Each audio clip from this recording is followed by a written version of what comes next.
Late on the sunny afternoon of Saturday, May 19th, 1792, His Britannic Majesty's sloop of war Discovery dropped anchor in 210 feet of water over Sandy Bottom in mid-channel between Blake and Bainbridge Islands 3 miles west of Alki Point.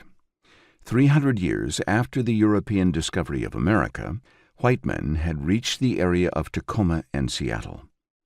From the deck of the 3-year-old ship, George Vancouver studied his surroundings. He was a dour man of Dutch descent, little given to poetic expression, but he was moved by the splendor of the sea in the forest, which he was first to describe.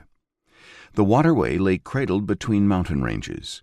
To the east, the Cascades, in various rugged and grotesque shapes, rear their heads above the lofty pine trees that appear to compose one uninterrupted forest between us and the snow range. To the west lay the ridge of mountains on which Mount Olympus is situated, whose rugged summits are seen no less fancifully towering over the forest. The land nearest the Discovery was a finger of sandstone pointing eastward, its surface a beautiful meadow covered with luxuriant herbage. Indian women were digging bulbs with fire-hardened sticks. At the far edge of the meadow, against the dark forest, dimly seen from the ship, were scattered makeshift shelters formed by covering a loose frame of poles with rush mats. This was a summer encampment. The Indians, Suquamish, had come to gather food. They paid remarkably little attention to the Discovery, the first ship to visit their area. Although several canoes were drawn up on the rocky beach below a low bluff, only one was launched. 2 naked men paddled the blunt-nosed dugout as it circled the 100-foot-long copper-sheathed warship, slowly and at a most respectful distance.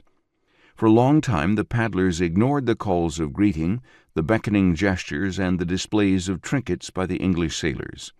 Then, suddenly, they turned toward the warship, paddling swiftly, threw on deck the pelt of a small animal, and dug hard for shore.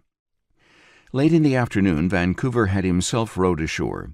He landed in a small cove about half a mile in width, encircled by compact shores, with a cluster of rocks nearly in its center, little worthy of further notice.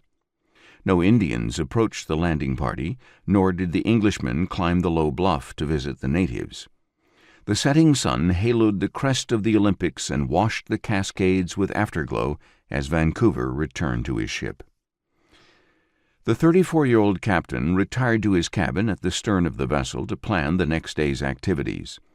The general mission of his expedition was to fill in the blank spaces in the chart of the coast of Northwest America begun by Captain James Cook in 1778, a voyage Vancouver had accompanied as a midshipman.